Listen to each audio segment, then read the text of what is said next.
At 23, I'm losing my mind over my 31-year-old coworker. From her small gestures like turning up the AC or picking me up, I started falling hard. But after my confession, she said, "I see us as friends," and I realized I might never escape this obsession. How do I move on? Hi Reddit, this is my first post. I am not entirely sure if this is the correct subreddit, but I wanted to get this off my chest and seek some advice regarding my situation. I have a feeling this may turn into a lengthy narrative, so you might want to grab some snacks and a drink. It all began 3 years ago when I joined this company. At that time, I was 19 years old and she was 28. I was extremely anxious and disliked changing jobs. I had only held one previous job where I worked for 3 years. My anxiety about the change in environment stemmed largely from my insecurities. I am a transgender man and had not yet started testosterone at that time. As I write this, I have a full beard, hair everywhere, and appear like a little hairy guy. Anyway, on my first day, I immediately noticed her. She had a different vibe from everyone else, more closed off and quiet, yet confident. She seemed familiar, and it later became clear that she frequently visited my former workplace, although we never interacted. Fast forward a few days later as I began to feel a bit more confident. I headed to the train station after work when I saw a car pull up next to me. It was her. She asked if I would like a ride. I was somewhat taken aback, and instead of saying, "Sure, it would be great if you could take me to the train station," I responded with, "Where do you live?" I wanted to gauge how far she could take me without going out of her way. She looked at me with concern. I felt incredibly embarrassed but did not show it. I quickly said she could just take me to the station since I could see she was becoming uncomfortable with my question. The car was a bit hot and I remarked on it. She immediately turned on the air conditioning without saying anything. This caught my attention because it demonstrated she cared. She dislikes the cold, so the temperature was probably perfect for her before she turned on the air conditioning. As we approached the station, a song I really liked started playing, and once again I mentioned how much I enjoyed it. She turned up the volume for me. That brief journey, lasting less than 10 minutes, revealed to me how caring and kind she was. Additionally, she is a hard worker and an incredibly beautiful woman. Over the next week or two, a sort of friendship started to develop. One day, she mentioned that her boyfriend was going to pick us up since he needed the car that day. At that time, I was just starting to acknowledge my feelings for her. When he picked us up, I sensed something was amiss, feeling an unusual tension in the air. It seemed they were not happy to see each other. Perhaps they were fighting or going through something difficult, but it felt off nonetheless. They dropped me off and I went on my way. I later found out he was leaving to return to his home country, promising her he would come back, but he never did. This left her in tears, which broke my heart. He was the primary reason they moved here, yet he left her behind and broke up with her a few months later. At work, she would tease me and seemed somewhat more open with me than with the others, even though they had been working together for a few months longer. She would mess with my chair, playfully trip me, and engage in some light-hearted antics. While it most likely was not flirtatious, it was nonetheless playful behavior. She often saw me walking around town and would stop to take me to my destination. On one occasion, I didn't notice her, and she literally chased me with her car until I turned around. She also picked me and my younger brother up one day. When he mentioned he was cold, she turned up the heating for him. That is when my feelings began to deepen. The attention, playfulness, and affection from all of her small gestures made me fall for her. After a few months, these feelings became unbearable to keep bottled up. A significant aspect of my love language is gift giving. I simply had to get her something. I bought her some chocolates and a card, and from that point on, the gift-giving became a regular occurrence, ranging from chocolates left in her coat pockets to embroidered flowers for special occasions. Yes, I learned how to embroider for her. In the letter, I did not divulge my complete feelings, but I did express my gratitude for the little things she had done and how they had not gone unnoticed. I shared how incredible of a person she was, how large her heart is, and how caring and hardworking she is, qualities that are rare in the world today. Initially, she thought I was leaving the company, but I clarified that it was simply a gift of appreciation. As my feelings intensified, so did my jealousy. I felt envious of every man who interacted with her and every man she engaged with. I struggled to suppress my jealousy, reminding myself that she was happy and that there was nothing between us. After all, we barely spoke. I told myself that if my feelings were genuine, I would be happy to see her smile, regardless of who was causing that smile. However, once it became overwhelming, I made a decision that changed the nature of our relationship. I distanced myself and did not communicate my feelings, which likely led her to think I no longer wanted to be friends out of nowhere. The playfulness, attention, and rides came to a halt. I felt terrible, but it was necessary for my mental state. I convinced myself that I couldn't compete with the biological men and that I would end up feeling even more hurt. This behavior continued for another few months, but eventually I could no longer bear it. I felt terrible for distancing myself and wanted to apologize for damaging our friendship. I asked if we could talk, and we did. Unfortunately, the discussion did not start well as I now realize it came across as if I were accusing her. I mentioned that I felt our friendship had changed, and she immediately responded, "And you think it's my fault?" I explained everything, taking responsibility for my feelings and acknowledging that I was jealous of all the guys because I had developed feelings for her, which caused me to pull away. I apologized for how I made her feel. She struggled to understand how I developed feelings for her given that there was nothing between us initially, and she stated that she only saw us as friends. I took this well, as I never anticipated she would reciprocate my feelings because there were no real signs indicating it. She described my behavior as somewhat childish and began discussing work and how my actions were affecting others, particularly one man, which I found confusing since we were discussing our feelings. Ultimately, that marked the end of our conversation. She concluded with, "I do not know what more to say, I am going to go." When we returned to our workstations, the atmosphere was not as awkward as I had feared, but it was still slightly tense. After a few minutes, I initiated the conversation again. She told me she was returning to her home country, suggesting that all of this didn't matter anyway, which surprised me. In that moment, I realized it was now or never to fully express my feelings. I wrote her a long letter in her native language apologizing again for ruining our friendship. I should have communicated my feelings instead of saying nothing. I truly hoped she would find happiness with someone who cares for her, someone who will love her from the first day they meet until they grow old together, someone who looks forward to seeing her after a long day apart, someone who cannot wait to kiss her forehead and hear her voice when she returns home from work, someone who loves her for who she is. I expressed that she is the most beautiful woman in the world and how incredible and special she is, emphasizing how pure and kind her heart is. I mentioned how she made her language sound so beautiful that it inspired me to learn it so I could speak with her mainly to impress her, but still. Ultimately, I confessed my love for her. I attached a note she had given me when I first joined. She had cut out a heart-shaped note from the material we used at work to write me a message. It was not anything remarkable, just work-related, but the fact that she took the time to cut it into a heart shape stuck with me, and I had kept it in my locker all this time. After 2 weeks, it was time to say goodbye much sooner than I expected. We hugged goodbye and she left. I left the note by her locker. However, I never received a response. I was utterly devastated. I cried for a solid half hour, realizing I would never see her again. Then 3 months later, I heard from someone at work that she was coming back. I felt strange about it. By that point, I had mostly moved on, but honestly, I was probably just burying my feelings instead of resolving them. When I heard the news, I became very excited and could hardly believe it was occurring. My thoughts were all over the place, telling myself she was returning because she had changed her mind about me and that she had read the letter and realized she actually had feelings for me. When the day finally arrived, I couldn't hide my smile and she was smiling too, although it was all friendly. The beginning felt a bit awkward, but it soon developed into the comfortable dynamic we used to share.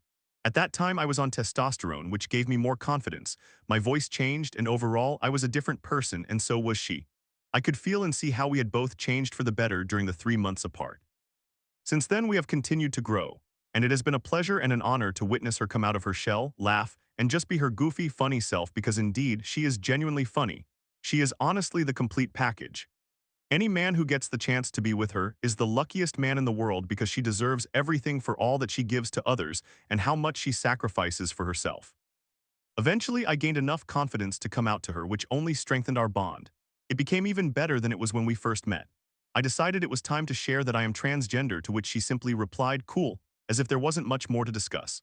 I also asked if she had read the letter. She informed me that she had but had a lot going on at that time, including her boyfriend breaking up with her, stress from work, and various other issues, which mentally exhausted her. Therefore, my confession added to her frustration. She expressed that she thought I was lying about everything I said, even when I talked about being transgender. I assured her that I would never lie about something like this and reiterated the key points from the letter, not word for word, but the essential bits expressing how I find her beautiful, amazing, and that I hope she comes to see it too one day. I acknowledged that I knew we would likely never be together, yet she would always hold a special place in my heart. I told her I wanted her to be completely honest with me about anything, and that I would never judge her for what she said. She remarked that she thought I was funny and that she could be herself around me, noting that I was one of two people in her life with whom she could express herself fully without feeling judged. Those words truly warmed my heart. Our friendship largely remained at work. We did not message or meet outside of work except for work-related events. Overall, things were fine. I no longer felt as jealous as I did before. She and I maintained a good connection at work. However, one thing always disappointed me. I wanted more. I wanted to message her or meet outside of work, but whenever I reached out, she would either ignore me or respond with blunt answers, which seemed contradictory to what she had previously confessed to me. A good few months later, I transitioned to the night shift temporarily. I only saw my team occasionally for 5 to 10 minutes each week, but during those times, those brief moments with her felt amazing. I began to sense that she might have feelings for me, given the looks and smiles she directed my way each time I saw her. She appeared genuinely happy when I came into the room to say hello. This brings us to the present. I am still on the night shift and will soon return to the day shift. However, my feelings have begun to resurface, edging dangerously close to obsession, which I have experienced before. I find it difficult to sleep because my mind is constantly consumed by thoughts of her. I have started writing poetry to express those feelings, which offers only temporary relief. I tried therapy, but it was unhelpful. So Reddit, please give me some advice on how to move on or help me better understand this situation so I can calm these feelings. Thank you. Story 2. My sister believes she's not lazy, but her refusal to change is costing our family. After I encouraged her to apply for a job, she texted me, "You're worse than dad." I'm torn between supporting her and protecting myself. Is it time for tough love? My sister has been somewhat eccentric throughout her life. As a teenager, she was diagnosed with depression and an anxiety disorder. Unfortunately, her condition did not improve as she aged. She has also never held a steady job and is currently living on citizens' income. My parents support her as well, and I often cover the cost of meals and other expenses. We suspect she may have autism, but inexplicably she strongly opposes acknowledging it. She has a number of unusual beliefs in general. She claims to be asexual, although I am fairly certain she is a lesbian but refuses to admit it due to her religious views. She insists she experiences social anxiety, yet she is surprisingly proficient in social situations.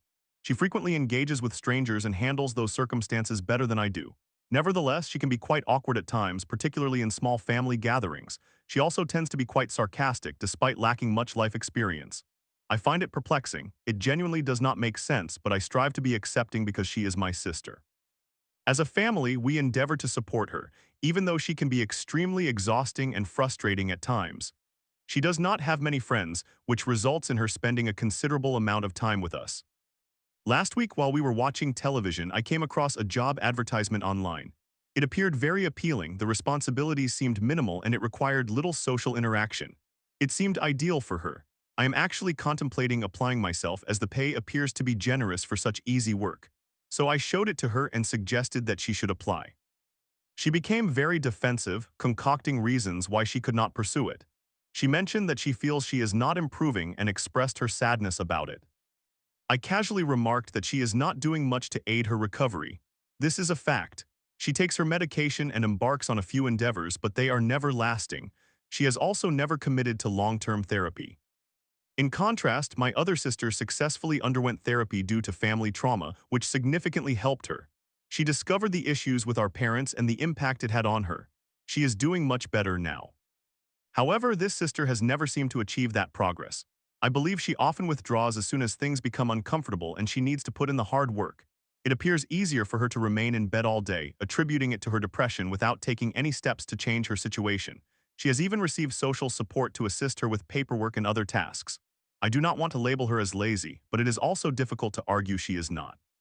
So I pointed out that she has never really made significant efforts to improve. That was all I said. I did not elaborate further. This is the reality, yet for some reason she became very quiet after my remark. I could sense she was upset. Shortly after, she left the room and I think she was crying. I believe she was hurt because I called her out, and she had no arguments to counter my statement. A few hours later, she texted me, canceling our plans for the following day and stating that I had deeply hurt her. I replied that she had asked for my opinion, which she did. She countered that she had not, but she had, so I apologized for expressing my views without being prompted, trying to avoid escalating the situation. I was merely stating the truth. In the middle of the night, she sent a message criticizing me harshly, stating that I am worse than our father, that our family is afraid of me, that I am a narcissist who should be in therapy instead of her, and a lot of other nonsensical accusations. She also mentioned autism and therapy, but much of it did not seem coherent. She justified her barrage of accusations by saying that nobody can talk to me and that I always blame others. I acknowledge that I can be blunt and harsh at times, but I do not believe I should accept blame when others are making excuses. I am not a doormat. I do not have to endure that kind of treatment, nor do I feel that I need to overly comfort her. I was genuinely hurt that she was blaming me instead of taking responsibility for her life. I also did not reply, as I felt unsure of how to respond. This has become a common pattern. She gets upset, And rather than confronting me directly, she accuses me through text messages because she is too cowed to speak with me face to face. Typically, she sulks for a period while I ignore her, waiting for her to calm down. Eventually, she comes back as she needs me more than I need her. I try to be the bigger person and remain kind even if she does not apologize. However, my mother is having a significant birthday celebration soon, requiring a great deal of planning. It would be beneficial if she could calm down so we could communicate normally again. That said, I am reluctant to forgive her easily this time. I was genuinely trying to help her, and she seems to think it is acceptable to insult me, not directly but through text. I also worry that she might be a negative influence on my children, and I am uncertain about how to proceed. She mentioned she wants to end her life one day. Is that sufficient to have her committed to psychiatric care? However, she has been in treatment several times already, and it has not led to substantial changes. What other options do I have? This ended up being longer than I anticipated. English is not my first language. We do not live in the United States. In summary, what can I do? I am frustrated, yet she is still my sister. However, I also do not want her to continue depending on my family for the rest of her life. How can I encourage her to change?